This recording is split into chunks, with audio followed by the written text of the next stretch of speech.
I don't even know why I was just looking forward to making this video for some godforsaken reason. But whatever reason, and to be fair, is an inevitability. So, no jokes, no none of that. Well, actually, there may be some jokes, but you know what I mean. Just, for God's sake, cut to the video.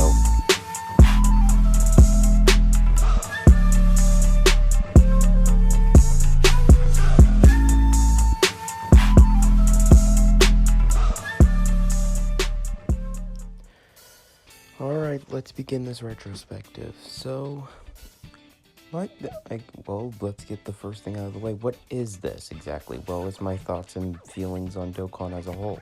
I'm not talking about one part of Dokkan. I'm not talking about a specific unit. I'm gonna try not to be biased. Well, actually, it's gonna be my opinion. So, yeah, bias is an inevitability. So, yeah, it's just what I think and feel about Dokkan, really. So, here we go, I guess. So, to begin, hello. So what I got in mind for Dokkan? Well, honestly, I don't exactly see anything wrong with it. Like, I've been hearing that people want an actual PvP system in the game. I mean, there's World Tournament, and it's like, it sucks. Like, yeah, it just sucks. Yeah, it sucks. But, I'd actually like a legitimate PvP system thrown into the game in some regard. I don't know, they can do that however they wish. I just want it done. And well, in terms of like what exactly that would mean for Dokkan, I mean, it would honestly, to be fair, I feel like it would break the game a lot more than make it. So I'm not so sure adding PvP is a good idea this late in the game anyway. It's just a bad idea. So then, now on to the actual, like, point of this video. What do I think of Dokkan? Do I think it's a good game? Sure, I think it's a good game. It's not dying anytime soon, and I just like playing it a lot. So, why exactly do I feel the need to explain myself for this? I don't know why. Some people call Dokkan trash in terms of its gameplay, and I see no reason for it. It's just the way it is, and I cannot change that. If I was able to, I would have. I don't exactly see much wrong with it in terms of it. Like, say, compare it to, say, a game like Naruto Blazing, I feel like this game's a bit more complex and makes you think more on, like, what units you're bringing onto a specific team, since they're category leaders in this game and stuff like that, and it just makes you put a lot more thought into what you're doing. Like, you can't go willy-nilly here. You actually have to think. You have to try, you know? It's like Dokkan as a whole, it's like, well, first off, it's one of my favorite gacha games, if I had to say. Like, and in terms of the challenge, yeah, it's ramped up here more than Naruto Blazing was, and at sometimes that can say something. Like SBR and Extreme SBR, to this day I have not completed any of them. I don't see myself doing that until I feel ready to do so. So, the 6-year anniversary is coming up for Dokkan. People are making their own speculations. JP and Global are probably going to be doing their own thing, and I'm probably not going to judge them for it. So whatever they plan to do, I at least hope it's great. So they better keep their priorities straight in terms of that. Just give us more content and stuff like that. But my overall thoughts and feelings on Dokkan, I feel like Dokkan personally is like, it's a game that I feel like you can and can't get into. Here's what I mean. So, getting into Dokkan is a lot more complicated than you may seem it to believe. So, in terms of the game itself, like, I've experienced this firsthand myself, trust me. So it's like, you can get units pretty easily, like some of which are really good units. You can get your hands on them if you grind enough, really. and like with the amount of stuff there is to do when you just first get into Dokkan, it would seem it's very free to play friendly in terms of that. Like, you're given a lot of opportunities to get Dragon Stones, some of like a lot of times of which you're just kind of given them. Like, if you follow Dokkan on Twitter, then you'll kind of know what's going on. But it's like, if you don't, then you're just kind of taken by surprise. Like, oh crap, there's 7 Dragon Stones in my box. I didn't see this yesterday. What happened here?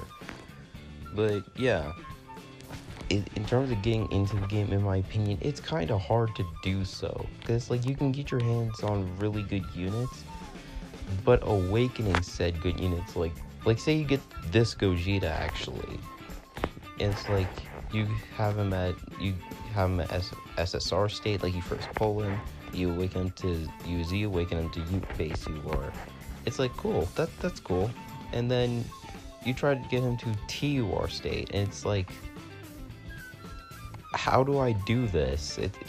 It's not very easy to do with the units you have at your disposal when you first start the game. So it's kind of like, what do you do? It's like, well, I mean, that's what Dokkan does to you. It makes you prioritize what you should do and what you shouldn't do. I feel like Dokkan is a game. It's like, if you've played a gacha game before, then you're kind of eligible to play the game. Cause it's like this game makes you really think, what should I be doing here to awaken these units? Cause every unit has a specific Dokkan event tied to them in some regard. So it's like, yeah, so to whatever Dokkan event you need to play, you need to go to that event, get the medals for them, awaken them, do whatever. Get them to TUR and in some cases LR state. And it's like, yeah, that's kind of a thing. And now you might be thinking, well, how is this game different from Naruto Blazing? They're both gacha games. Well, I pretty much said it earlier. This game has like category leaders, passive skills, super attack effect. Like, it's a lot more than Blazing ever actually thrown at you, if you've played that anyway. It's because it's like with the category leaders and just leader skills in general, it makes you really prioritize what units you should be bringing for a specific team, and it really gets you going. And I kind of like that about Dokkan, because it gives me more of a mental challenge than Blazing ever did. Because on Blazing, I could just throw whatever units I wanted on a team and just roll ahead. Well, this is like, okay, let me just stop and think. I'll bring you, and possibly you, because they're good units and they could be good for whatever it is they're good for, plain and simple. So, what exactly does that mean for it? It means that you're probably going to have much more of a challenge in different events. There are some teams that have an advantage over others. There's teams that have an advantage in a specific Dokkan event or Super Battle Road, for God's sake. If you can, so to the people that can do no item runs in Super Battle Road, I give you a medal. Matter of fact, a trophy filled with medals. Seriously, it's just difficult for me. And by difficult, I mean it's probably the difficulty spike is like you jumping in front of a train. Is it really that high? I mean, for newcomers trying to just complete it, yeah, it's probably gonna be like 9 times out of 10 it will be the hardest Dokkan event you will have ever played in your entire life. So, what exactly does that mean? Well, you're just gonna have to prepare for it. There's no other options here. It's like you gotta prepare for these things. You just got to go at it. There's no ifs, ands, or buts about it. You just have to just roll with it and just hope that you can prepare for it best with the right units. It's like, I don't know. It's just weird on how the whole Dokkan thing works. Let's see, what else to talk about? Well, first off, if you had to ask me Well, what's my favorite LR in the game? Well, you're looking at him right now. No, oh no, I'm not kidding. This is actually my favorite LR in the game. But, and who is my favorite to you, or you may be asking? Well, um, how do I answer this? Yeah, that pretty much answers it. SDR Cool is my favorite T1 in the game, period. That's it. There's no other arguments here. He's just too good. He's literally too good for his own good. I feel like he's probably like the Madara of the Dragon Ball universe in some sense in terms of Dokkan, because he's just that good. He's just worth it. It's like, is it worth getting him to PUR state in SA10? Trust me, it is. But enough about that. So, overall, Dokkan is just a pretty good game in general. It's already having a New Year's event. In fact, this Frieza that was on JP originally finally dropped on Global, which is cool. I think it's cool. However, this banner is a skip. It really is. Trust me when I say that. Like, it has really good units on it, but don't do it, man. If you're free to play like me, don't do it. I made that casual mistake already, and now I regret it. But yeah, in terms of getting LRs in the game, I mean, some are harder to get than others, well, because they're summonable and all, but in terms of some of the easiest LRs to get in the game, I'd march myself right over to this banner right here. Well, because it has 3 LR units on it, and they cost friend points. And when I say the summoning rates for these characters is just kind of ridiculous, like, if you summon enough, and hell, if you're lucky, you may only have to summon like once or twice, but it's like, you get enough of them, it's like, yeah, you're more than likely going to get one of these 3. Are they good?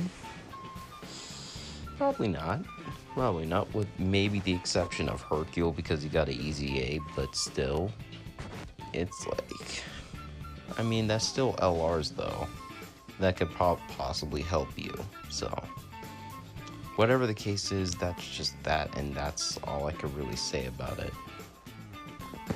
So then, the overall message for this video: Dokkan is a good game at heart, and there's nothing that will change that. At least for the time being. Ah, crap. I feel like I'm gonna be an idiot for saying that. But, yeah, Dokkan is just something else. It's possibly one of my, well, it actually is one of my favorite games to play on mobile. Like, that and, like, I guess Dragon Ball Legends, and if you haven't seen if you haven't seen the collab that we did, then go right ahead and check that out if you wish, because I don't even want to get into, you know what, actually, screw it, I may as well explain to you what had happened. So, basically, if you don't know what happened during that collab, if you hadn't seen it, like, we were both, like, doing Dragon Ball Legends summons, and apparently, like, a whole bunch of Discord stuff had happened while we were recording, and it ended up causing my footage to crash. So like, the video was like 17 minutes or so, and I ended up losing like 13 minutes of pure footage. Not 13, but like 13 minutes of footage that was on summons during the video. So if you've seen the collab, the only summon you ever see from me is my first multi. The rest, you only hear the audio of me getting the units. And I'll probably make a more in-depth video of that at a later date. But for now, yeah, that's pretty much what happened there. But anyway, that should probably wrap it up for this retrospective. So if you like the video, drop a like, make sure you subscribe too, and also check out my friend Neji's channel. He's he's pretty cool, if you ask me. Get out of here, Twitter. Not a good time right now. Yeah, check out Neji's channel. Join our Discord server if you wish. And yeah, that'll do it. I guess that'll do it for this video. So see you in the next one.